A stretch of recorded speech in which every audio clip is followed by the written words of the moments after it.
What's your name, specialty, and location? So my name is Joanne Kim, and I work with individuals who have painful relationships and difficult emotions like anxiety, guilt, and shame, and an allergic reaction to anger. Often they have a lot to do with each other. So Mhm. I used to work with couples too, but I decided to kind of phase out of that one to give me more focus in how I direct my energy, my resources, my marketing. That was a change that I made like a week ago. I So saw that's exciting. yeah. And where are you located? Are you cash pay, insurance, or hybrid? And what's your web URL? So I am in the middle of the Silicon Valley in San Jose, and I am cash pay only. I'm not a fan of doing any more paperwork than I really need to, and I generally love working directly with my clients, except through like kind of like a middle agency or a middleman, kind of impacting how I show up for clients or telling me what I can or can't do. So, Uh, and my website is olivemecounseling.com. All of me as in OLIVEME counseling. awesome. Mm-hmm. And are you, what is your status in terms of COVID? We'll start there. Yeah, so the Silicon Valley, the San Francisco Bay Area, 6 counties here and counting are on full lockdown. So we are complete shelter in place. The only people who are basically allowed to go outside are those who are attending to essential needs like groceries or going to the bank or receiving medical services or I imagine professionals in those particular industries. So they made this announcement Monday this week. So today is day 3 after it started. Okay. Mm-hmm. And what we'll kind of start there. We'll kind of go backwards with you because I Yeah, think that you place in the shelter in place. What yep. was that like? How did you respond to that? What did your practice look like before the shelter in place announcement, and what does it look like today? Yeah, so I think a week or two ago, since there's been more and more updates related to COVID, I've been kind of sensing that there's been a lot of conversations on like therapist platforms or forums about whether or not to do telehealth, and I was kind of on the fence about it because my direct client population were not the at-risk category people. But then as things started picking up really quickly, and like schools are being affected, a lot of the companies in the Silicon Valley, like Google and Facebook, they were actually having people stay at home and do work there.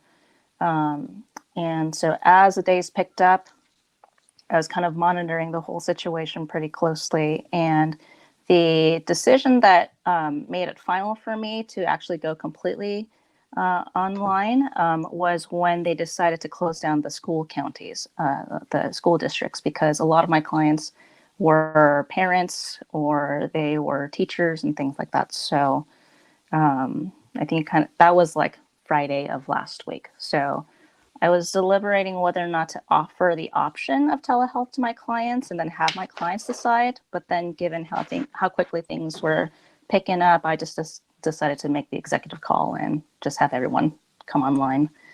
And And most people were okay with it. I think that's kind of the nature of the main demographic that I'm working with. Most of them are like late 20s and up, who are pretty tech savvy. And it was a good call that I decided to phase out of couples work because I think that'd be like a whole nother ball game. And the clients who declined, they weren't in. None of my clients are like an immediate crisis anyway. That's also related to my area of focus. And so I wouldn't be surprised if they actually reached out to me if this whole shelter in place thing extends. So I have pretty good rapport with my clients because they reach out to me specifically for what I offer. And I suppose I'll describe a little bit more about what my area of focus is. Okay. It's pretty relevant for where they're at. So, Right. So what was your marketing like before you met us and did boot camp and our trainings? yeah. So before I was pre-licensed and I was working 3 jobs, just trying to figure out how to pay my bills. And I was super stressed out and I didn't really have a marketing plan. I was working in a kind of an agency-ish. It's a private practice model setting, but it was like a training center, and didn't really receive whole lot of guidance because the therapists who became licensed before me were used to a very different kind of marketing, more word of mouth, more church and community based. And the Silicon Valley has changed a lot, and changing how the people operate. Most people were finding therapists online instead of through word of mouth because a lot of them were actually not from here. Mm-hmm. So it was kind of out of necessity that I'm like, I don't know what I'm supposed to do. I don't know how to get clients because I'm a transplant myself. So I was just reading up on all the resources that I could find online, and it was like drinking from a fire hose. And then I came across your free trainings, and I remember because I didn't have a lot to do at work that day. I was like watching your videos in the middle of a dark cubicle. So when the training was about, what vision you had for your practice and for your life, like I was like, well, yeah, I can't continue to do what I have been doing and just shooting in the dark.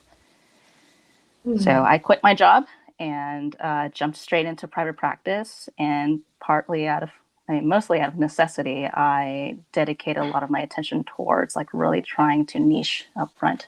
Back then, I was trying to finish up my hours, and I didn't want to work with kids or teens or families, and so out of the 500 hours that I was supposed to accumulate, I decided to work with couples, and so that gave me a forced area focus, and so I started marketing just solely reaching out to couples.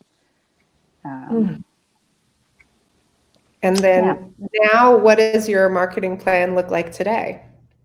So over the course of the past couple of years, I've noticed that my mind just naturally gravitates towards the emotions that people are feeling in the moment.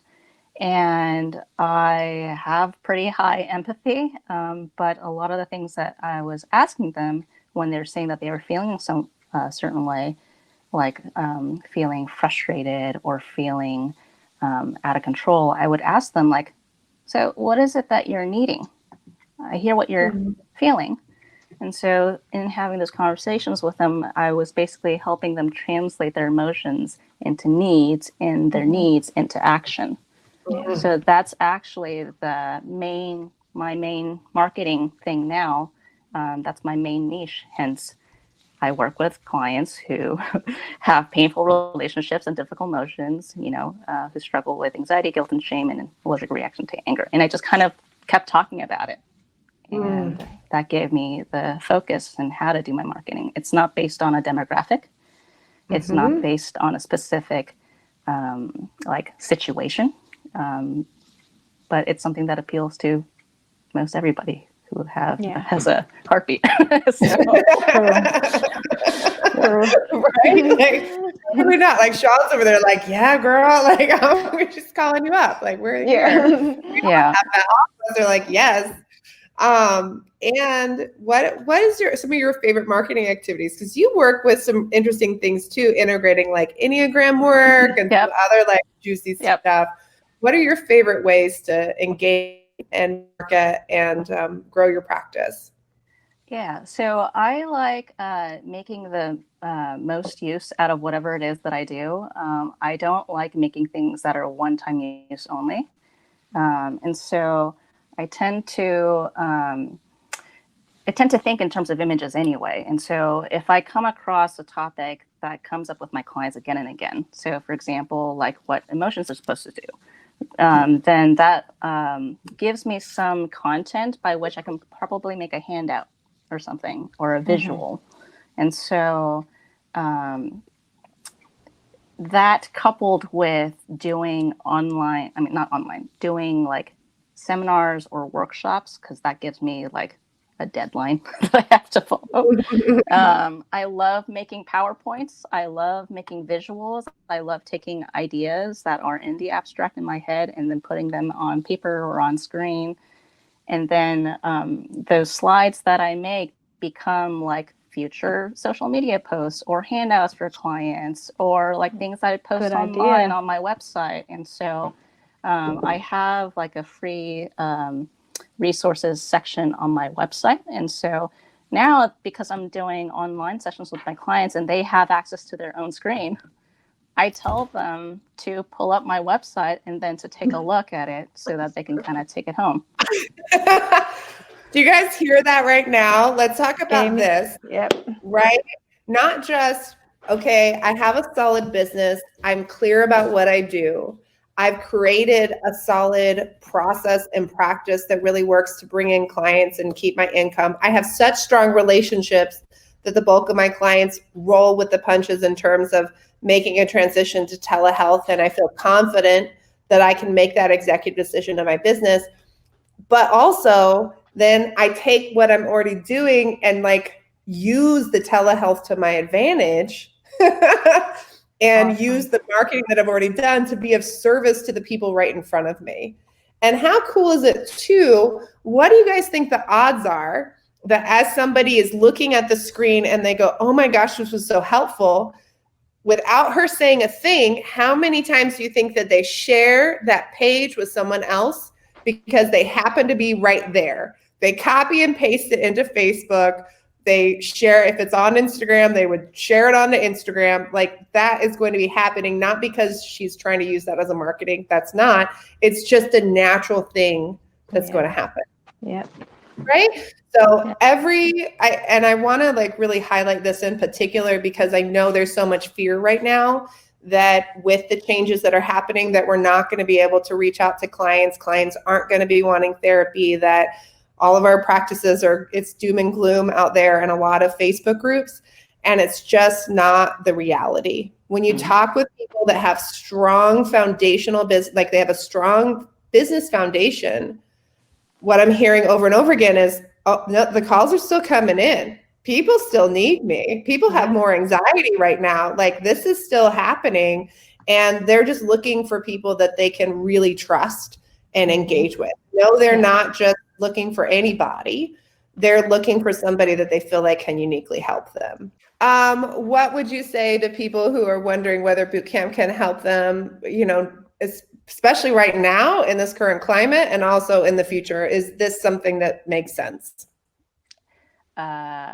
So one of the best things that I've gotten from bootcamp is more headspace, because I don't have to know how to do everything. I don't have to do everything right now. I just need to like know where to look up information. So bootcamp has been like a major library for me, and it gave me permission to put things that are not immediately relevant aside, knowing that I'm not going to lose it.